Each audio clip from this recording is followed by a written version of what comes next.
philosophy for me is, in the game, every time you pull the trigger, make it feel like the weapons that are in real life.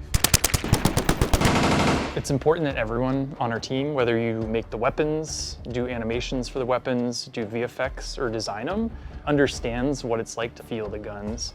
So going out to the firing range is important for everyone to try and understand what we're replicating in game. Yeah, from like the moment you fire a weapon, you're like, Brandon, we gotta change this, right? Yeah. I'm like, yeah, I see what you mean. Translating the look from someone else shooting or you shooting into the feeling of like a game, that's really hard.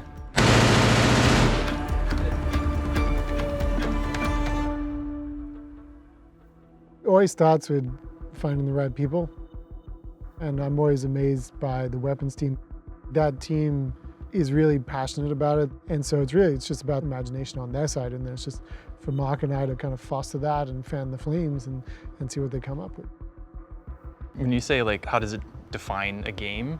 You really think back to old titles and you remember the guns in it. Like that's the first thing I think about. Like even as far back as the original Call of Duty, like you fire and you get that ting, ting, ting, ting. Like that's what stands out to me in the older games. I remember sitting there thinking like, these are the best firearms I have ever seen in a game ever. Like I love these weapons, I love how they look, I love how they feel. I remember thinking like, IW is the gold standard and I want to make that. These guns are iconic, and even as someone that didn't know anything about guns, I could tell you what was the most iconic gun in every game and in every Call of Duty game, and it's like, I never thought that like we get to be in a situation where now we're the ones creating these legacy moments for future generations and players.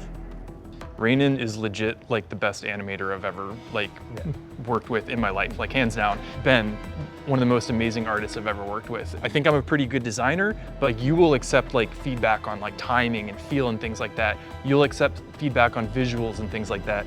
You'll accept that sometimes things need to play a little bit different than the exact thing that you're looking for. We rely on feedback from each other to make something amazing. Like I think that's like what really sets this team apart.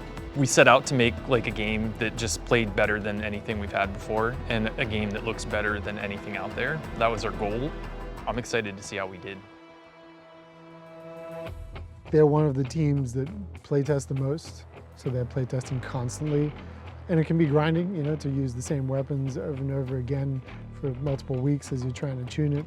They playtest together, they have that group that gives them feedback, so we just make sure that that is cleared for them, that they have whatever they need to be able to do that, you know, whatever resources they need to go and find, research, come up with ideas, try stuff, fail, you know, walk away from it. We just kind of walk through and see what everyone's using, just kind of look over their shoulder a little bit, see if what they're doing looks fair and looks good, see if anything's happening to them that doesn't seem like it should be happening. So we're just kind of looking to make sure everything's presenting the right way and looking at the players to make sure that they're feeling good about what they're playing. Oh, another one. Sorry, Derek. Yeah, that one's great. I let you have it.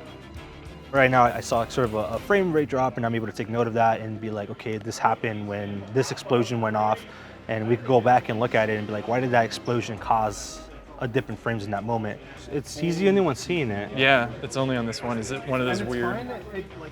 And here he's trying the Axion. We just did a recoil pass on it. Cody. Me likey the new Axion. The most stable gun ever. We work on it for years at a time.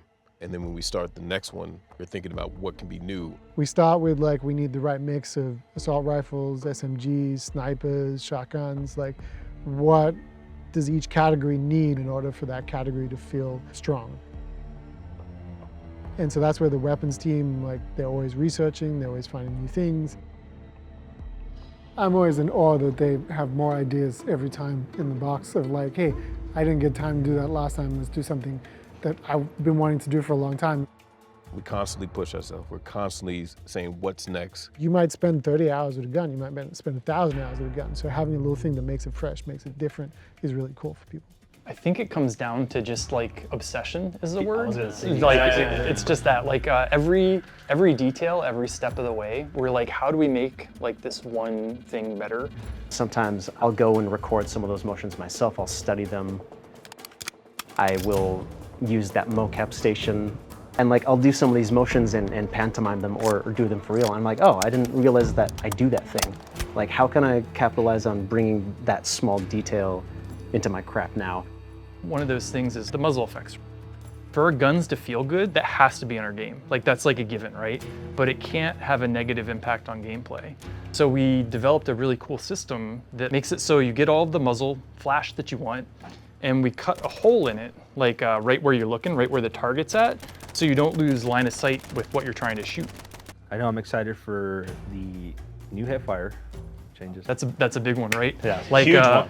So first, how would you describe bloom in a game? Like, what is bloom? Ah, man, I think it's just uncontrolled randomness. Like, this is a huge change. Yeah. This is actually probably one of the biggest changes I've experienced in our engine in any project we've worked on. Like, you attack and the game literally rolls the dice and it says, you hit here. Yeah. That's like one part that's pretty weak about it. The other one for me is that it doesn't look right at all. Like, when Rainin makes an animation for us, the last thing he would do is have the gun recoil like this and have bullets just randomly go off in different directions. It really feels like, how do we not do this sooner, right?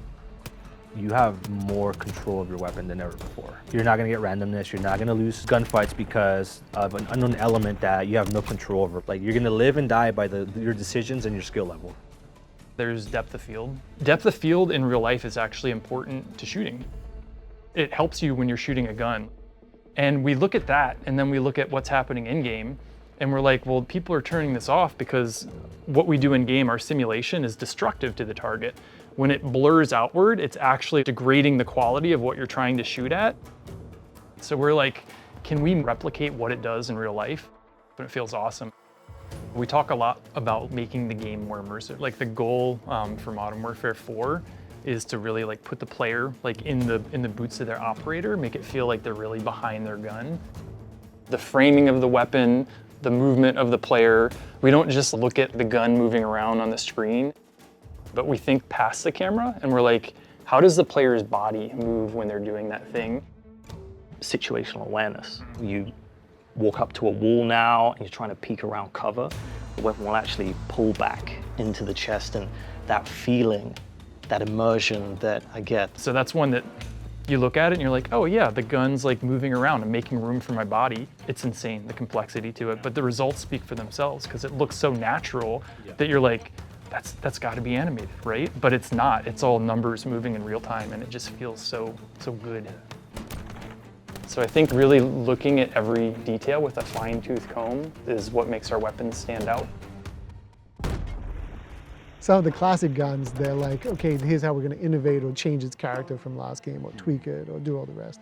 And then this idea of Apex attachments came along to help guide them towards, okay, you have this gun, you're making it as awesome as it can be, and then what's the twist? What's that little spice you're going to add to it at the end? I would say every attachment had a healthy amount of debate behind it because we're like, is this good enough? Can we make it better? There's some that maybe stand out a little bit more than others. The core nature of this gun is it's a single action gun, so it's a slow rate of fire revolver. This was a way to flip that and make it a super fast firing thing with a cool animation. You can run in, pop, pop, pop, get the quick fires off, and then when someone's coming around the corner, you can ADS and you can get the very accurate long range shots on it. This is one that's definitely like bringing new behavior to the game. You have a underbarrel rocket launcher that's laser guided. You fire the rocket and you basically tell the rocket exactly where to go. So you can fire it up in the air and you're like, land here.